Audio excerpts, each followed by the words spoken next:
Welcome back to It's Not Normal, the podcast, episode 17. In this week's episode, we're talking all about guilt, experiencing guilt as an emotion, and how it relates to growing up with a narcissistic parent. Before we get into this week's episode, I just want to take a quick minute to thank everyone who's been tuning in to the podcast. If you've been enjoying these episodes, please be sure to like this video and subscribe to our channel on YouTube. If you're listening on Spotify, please leave us a rating. That being said, let's dive into this week's topic, guilt. Guilt is an interesting emotion. It's a moral emotion, a self-conscious emotion. It prompts a bit of self-reflection. A lot of us, I think, experience guilt when we say or do something that violates or contradicts in one way or another our standards, right? The kind of person that we want to be, the kind of life that we want to live.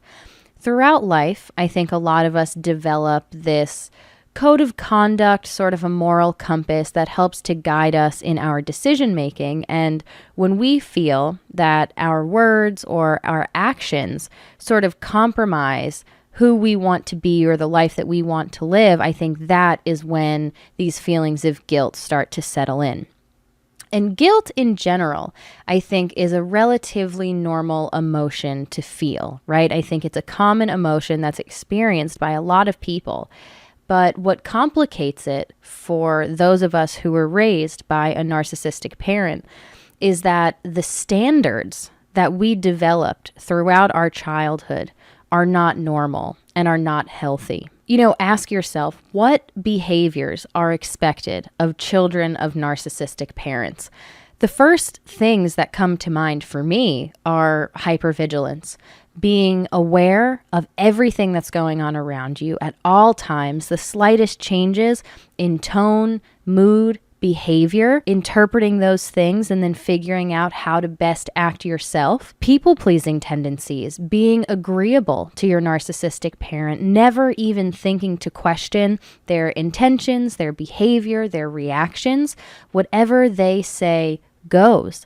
And of course, there's the unwavering emotional support, whether it's defense in an argument, reassurance, being someone to vent to, helping an adult in your life emotionally regulate.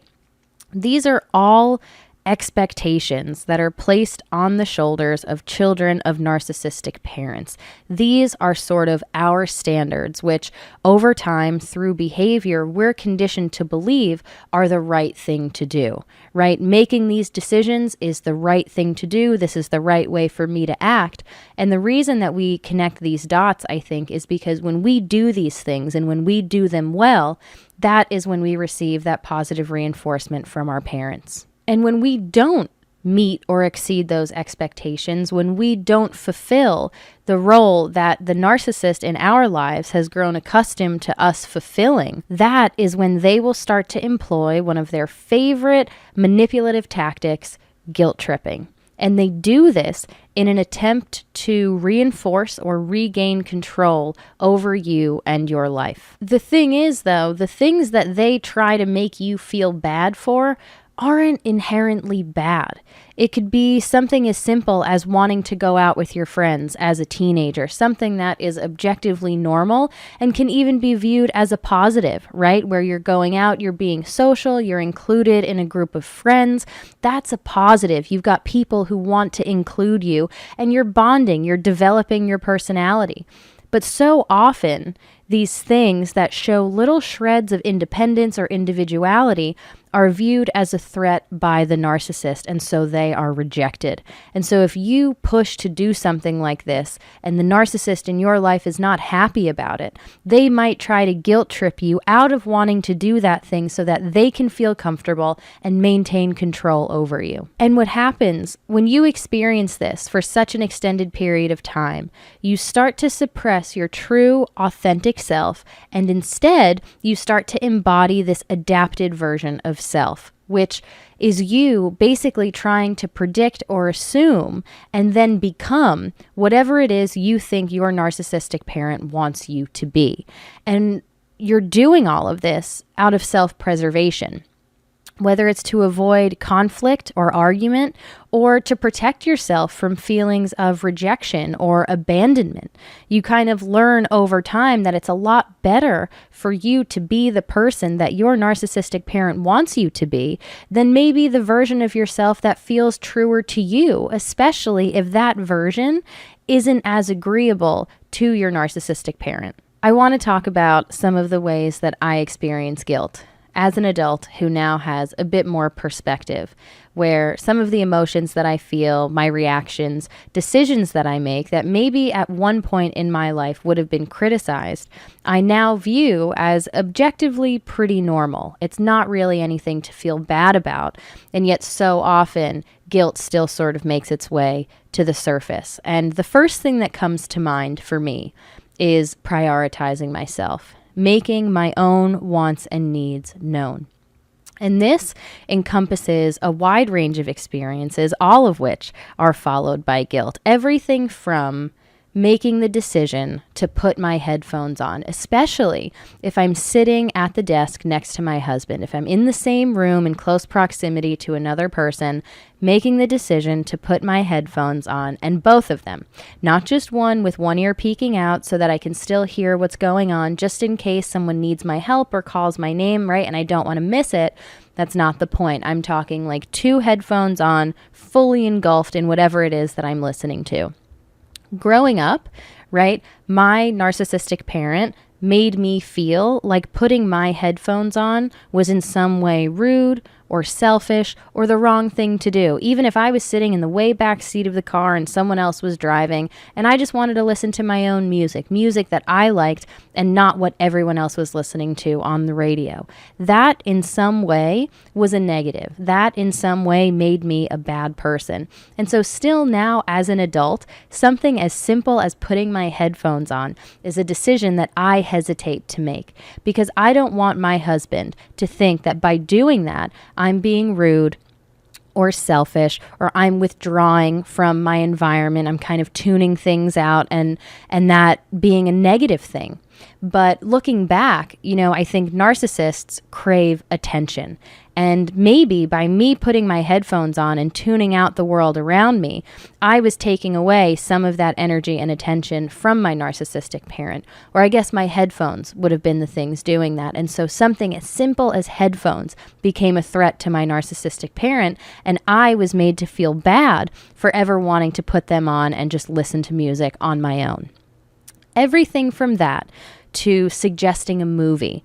This is something that I struggled with, even with friends of mine before I met my husband, where, I would rather you enjoy yourself and be happy and know that we're going to watch the thing that you want to watch because then there's a higher likelihood that you're going to enjoy yourself and then the overall experience is just going to be more pleasurable for everyone involved. I would much rather that than make a suggestion myself about something that I liked or I was interested in or something that I was excited about, because now if we actually together come to this conclusion where we're going to go with my suggestion over your own, right? I'm already starting to feel bad because I don't want to prioritize myself. I don't want you to think that your suggestions don't matter or that mine are any more important than yours. So there's already a little bit of guilt that's making its way to the surface. And then I think that's when that hypervigilance kicks in, where I am going to be paying far more attention to you than the movie that I so badly wanted to watch, because I want to make sure that you're having a good time.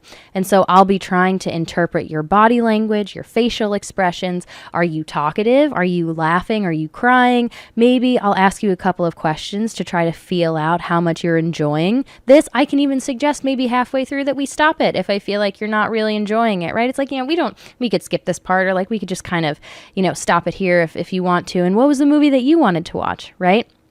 That's when that hypervigilance starts to kick in. And then if you express even just a little bit that you didn't like it, you didn't enjoy it, right?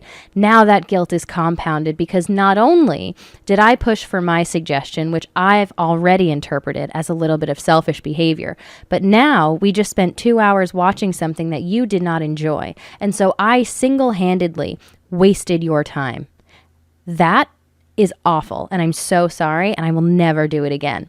And I feel like with every instance like this, it makes it harder and harder to make that suggestion. And this same kind of guilt, I think, follows me into making decisions when I'm asked to do something. If I'm asked to go out and I really don't want to go out, I feel bad in the moment for wanting to say no. At the thought of turning that person down, right, there's already guilt that's involved because I don't want them to feel bad. I don't want them to think that, I didn't care that they asked me. I'm happy that you asked me. I'm so happy that you want me to be involved. Maybe I'm just not feeling up for it. And I know with these people in my life that I'm close with, I don't have to justify myself. I don't have to explain the reason behind my no. Something as simple as no is okay, but I still feel compelled to not say no in the moment, to maybe even entertain the idea of doing it, even if deep down I know that this isn't something that I want to do, because I don't want this person to not ask me again, right? Or to feel like I don't think their feelings matter. I don't want them to interpret my no in a negative way, right? And so I feel guilty sometimes for setting boundaries and for prioritizing myself in that way. And I mean, that works its way all the way up to making the decision to go no contact with my parents. It is such a wide range of experiences, something as simple as putting headphones on to making a decision to no longer be in contact with my parents. And I think the reason that guilt follows so many of these experiences for me is because for so much of my life, I viewed myself and was viewed as an extension of another person. And so much of who I was centered around someone else's wants and needs and happiness, right? If the other person was happy, then I was happy, right? Because that meant that it was going to be a good day for everyone. It didn't necessarily matter whether or not I got to do what I wanted to do that day or that week or that month or whatever it might be. If the other person involved was having a good time, they got to do what they wanted, they were happy, then I was happy too. And so now as an adult, putting myself first can feel in a lot of ways inherently selfish, because I, for so long, was preoccupied with the happiness of another person and prioritized that over my own happiness. I also experience quite a bit of guilt when I feel like I am not performing at my absolute best 24/7. When you grow up with a narcissistic parent, every moment is an eggshell moment. You're always aware of every single thing that you're doing, what you're saying, what you're doing, how it might be interpreted, how it might be best for you to respond if it is interpreted in a negative way. You're always aware of everything that's going on. And I think that for a lot of us is where some of that perfectionism starts to stem from, where you don't want to put anything out into the world unless it's just right, because you don't want to be the center of attention, especially if it's got to do with anything negative. And you want to think whatever it is that you're saying or doing through so thoroughly that you minimize the chances and the possibility of anything negative happening as a result of something that you said or did. You don't want any kind of a negative backlash, so you're going to think about every possible scenario and then present this thing in the best way possible. It's like if you wanted to ask your parent to do something, ask them for permission, maybe to go and hang out with a friend of yours. All of these questions run through your mind before you actually ask that question. What day should I ask them about this? What time? Did anything good happen recently? Are they in a good mood or in a bad mood? How should I phrase this so that it seems the most favorable to my parents, so maybe they're most likely to say yes and not be upset by this? If they do say something, then what can I say in return to maybe allow this thing to still happen? Or if they get upset about it, how do I diffuse this situation right away? All of these questions are going through your mind before you even actually get to the question that you're looking to ask. And so it's like you're always performing. You always have to be at the top of your game. Otherwise, you're going to encounter some uncomfortable situations that you otherwise could have avoided. And so the perfectionism that I think is a result of that leads to this cycle of perfectionism striving for perfectionism to meet and exceed these unrealistically high standards and expectations that were once placed on us by other people that now we continue to place on ourselves, to then disappointment. The disappointment of not achieving that level of success or perfectionism or achievement. It's unrealistic. We are humans. We are people. We need rest and relaxation. We need time away from work. We're flawed. There are times when we make mistakes, when we're not at our best, and that's okay. But I think when you grow up in that kind of environment where everything you say and do can be watched and scrutinized and perceived in one way or another, it's exhausting. And so you get used to performing as best as you can all the time because that's when things are best for you. That is when the environment feels the safest.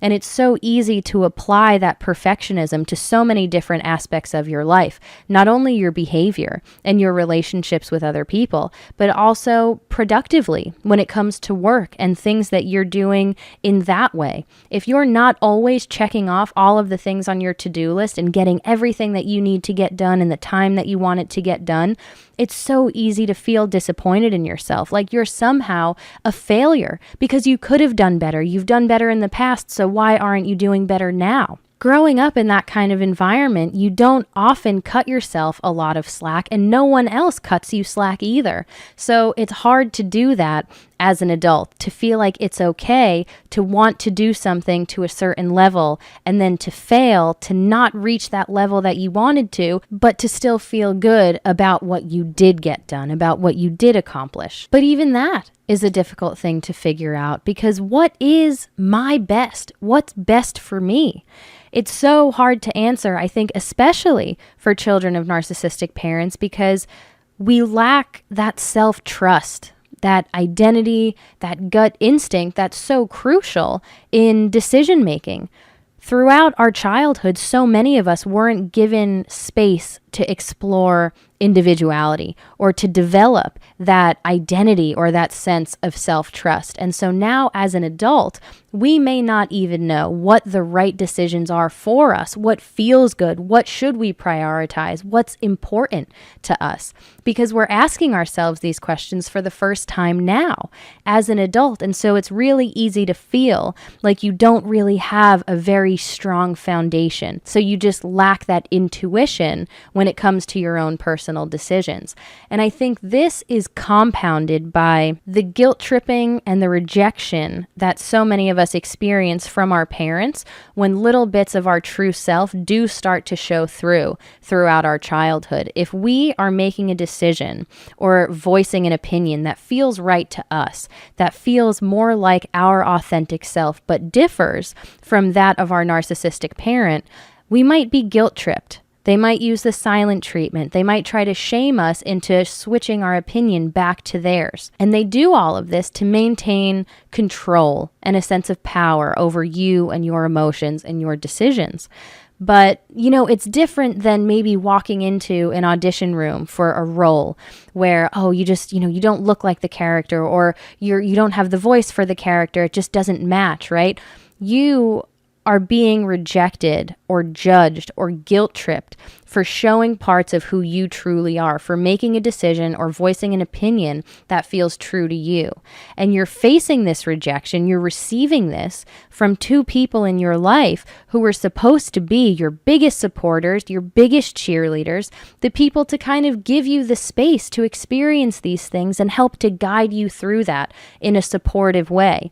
But instead, now I'm associating my true emotions and decisions that feel right to me with something negative because I'm being told now that maybe I'm a bad person for wanting to make this decision, or me feeling this way is wrong somehow. And so it's so easy as an adult to still doubt your own decisions and emotions and to allow that guilt to follow a lot of these different experiences because you lack that self-trust. And one of the other things that I wanted to talk about that's a little different than these first two topics. These first two were very specific to me. It's kind of guilt that I experience internally as a result of emotions that I feel or decisions that I make.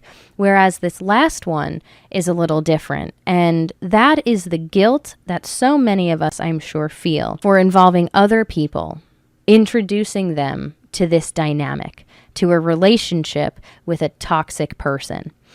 It is so hard to keep a narcissistic parent entirely out of other relationships in your life, whether it's friendships or romantic relationships. So often, I think their behavior in one way or another is going to trickle down and influence those people's lives, right? Indirectly or directly, your narcissistic parent may have an impact on the lives of people around you that you care about, healthy relationships that you have outside of your family. I'm going to be speaking mainly about a romantic relationship, although I'm sure a lot of what I'm going to say will resonate with a lot of different types of relationships, but this has been my experience, so this is sort of what I feel comfortable speaking on. I've been with my husband for 5 years. And it wasn't until we first started dating, I would say the early stages of our relationship, that I first started to interpret some of the behavior that I was on the receiving end of from my parents as a little toxic or unhealthy, just something being off. It didn't feel all that great. It was perspective from being in a relationship for the first time. It was perspective that I was gaining from colleagues of mine at work. And it was also that my role within my family was now starting to shift and change. I received what I call golden child treatment for a lot of my time growing up in my parents' house, mainly because I was terrified of ever getting in trouble or making a mistake. And so I was in good standing with my narcissistic parent more often than not. Now I'm 21 years old and I'm in a relationship with a boy for the first time that I really like. I think this might go somewhere. And now my time and attention and energy is being diverted a little bit away from my family and my home life and onto this new person. And so now that golden child treatment is starting to get less and less and less, and I'm entering now more into a scapegoat role.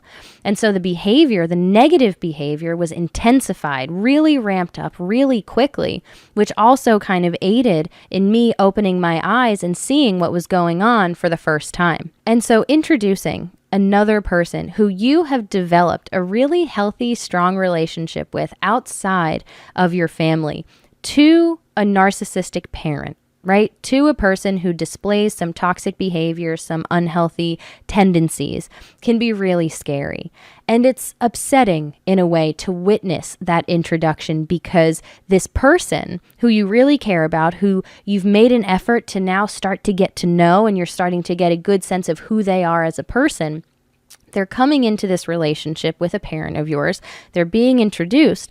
And before there's ever a genuine attempt to get to know this person for who they are, right? What are their interests? Where'd they go to school? What's their family like? Your parent already has a preconceived idea of who this person is. And the reason for that is because this person, regardless of their personality, of their characteristics, their interests, their likes, their dislikes, this person is fulfilling a role. They are perceived as a threat by your narcissistic parent because they are taking their time and energy. Maybe they're even allowing you to gain some perspective for the first time. It's all negative. And so there's really no opportunity for a genuine connection to be made there, which can be really upsetting if you're introducing someone that you care about to another person in your life. You want them to feel seen and heard and understood instead of walking into a situation where they're already at a disadvantage. And narcissists are obsessed with power and control.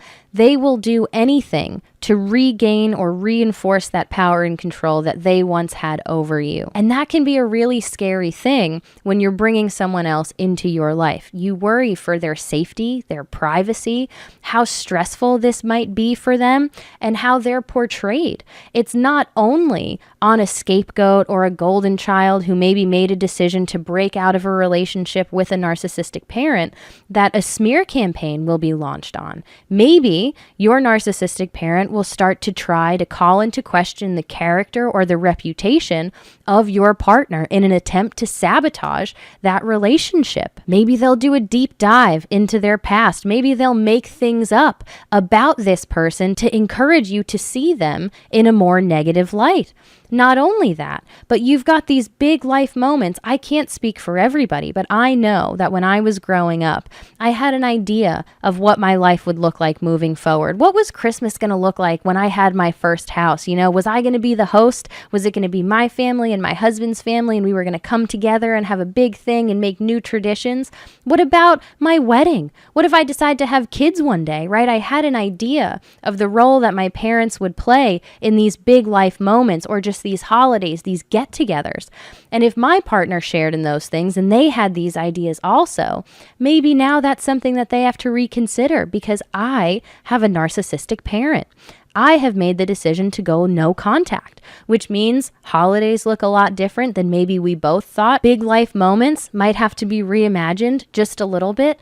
And so this idea, this image that my partner might have had coming into a relationship has to be adjusted. And I think the longest lasting way, or at least the most intense, direct way that your narcissistic parent can impact people in your life, other people that you care about, healthy relationships that you have, is through behavior.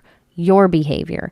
The negative, toxic behavior that you were exposed to growing up so often that you picked up those same behaviors and qualities and unknowingly carried them into a really healthy relationship in your life. I know, speaking from experience, in the early days of mine and my husband's relationship, I displayed some really unhealthy behaviors, some borderline narcissistic traits. And looking back, that can be a really hard thing to admit.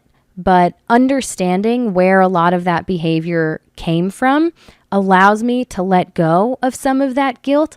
But when I think back to that time, it is undoubtedly something that I still carry with me. I still sometimes suffer from hypervigilance, always being aware of what my husband's doing, how he's feeling, the tone that he's using, the words that he's using, and piecing those things together to try to have a better understanding of how he's feeling, if anything's wrong, if there's anything I can do to try to make him better. And this, I think, was so intense in the early days of our relationship that my husband became a little hypervigilant himself, where now he's aware of how I'm feeling. He's aware maybe that I'm perceiving how he's feeling and of how he's presenting himself, the words that he's using and how he's saying them.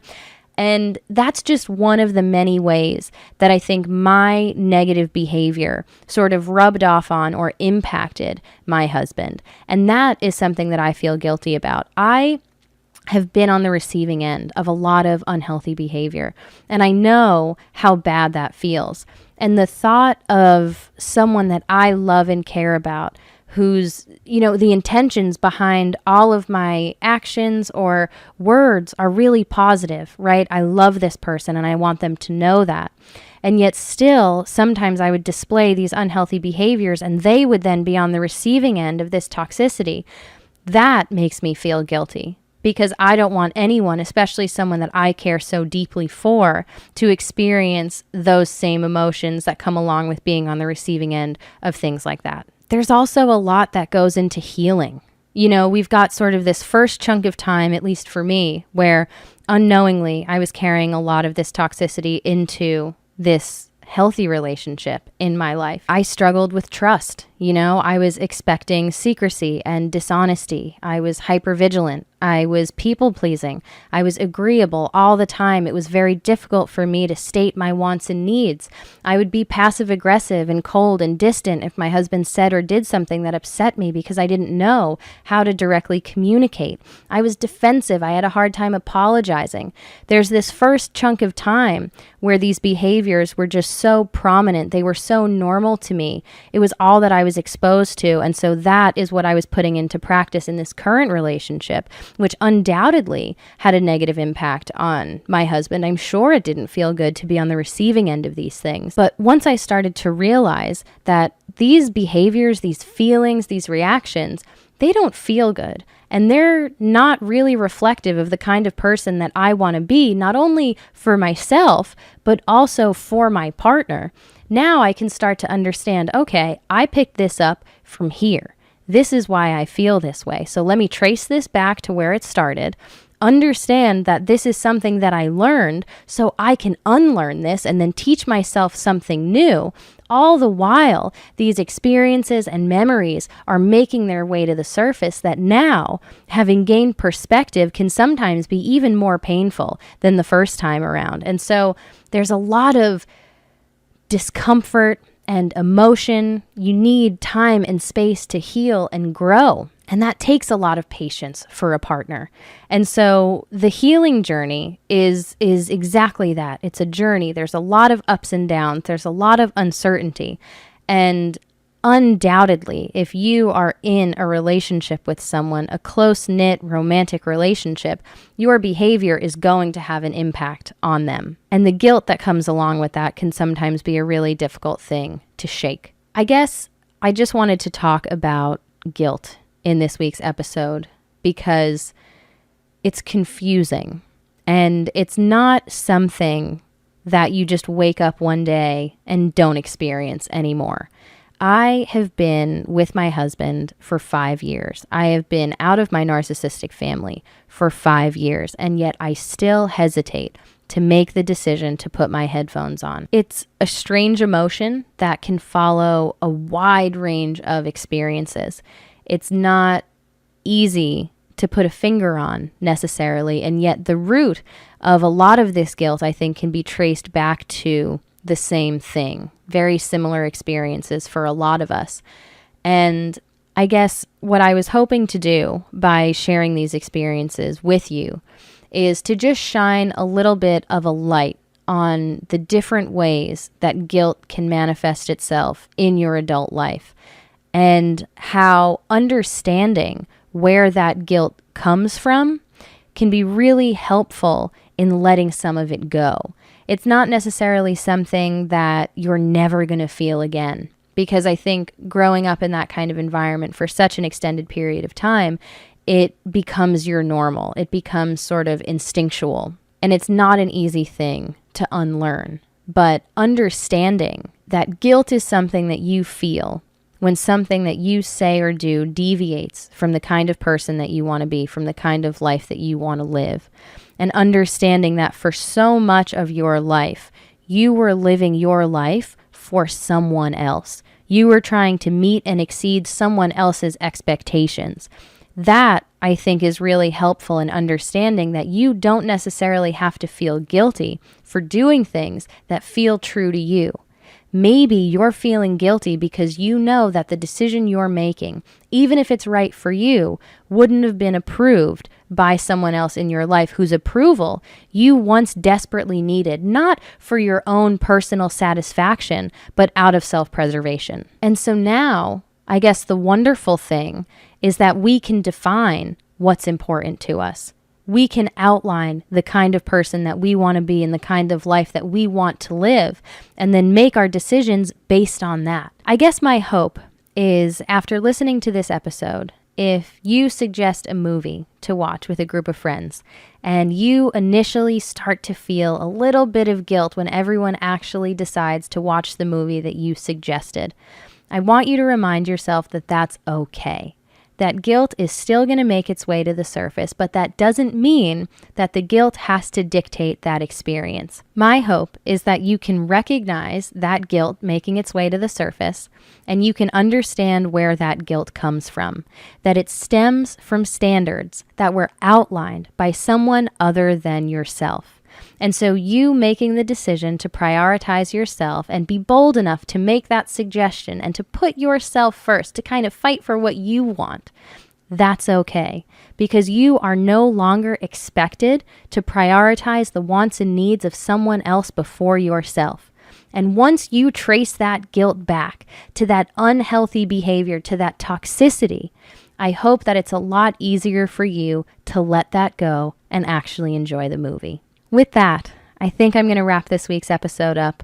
That was a great topic, sort of challenging at times, because I feel like guilt is this emotion, right? Guilt is kind of like here, and it applies to a bunch of different things that aren't necessarily related to one another. Guilt can sort of be the common thread. Where it stems from is the same, but it's applied, or it follows such a wide range of experiences that it can be difficult at times to connect the dots. So I hope I did a pretty decent job at that. I hope it wasn't too confusing to follow.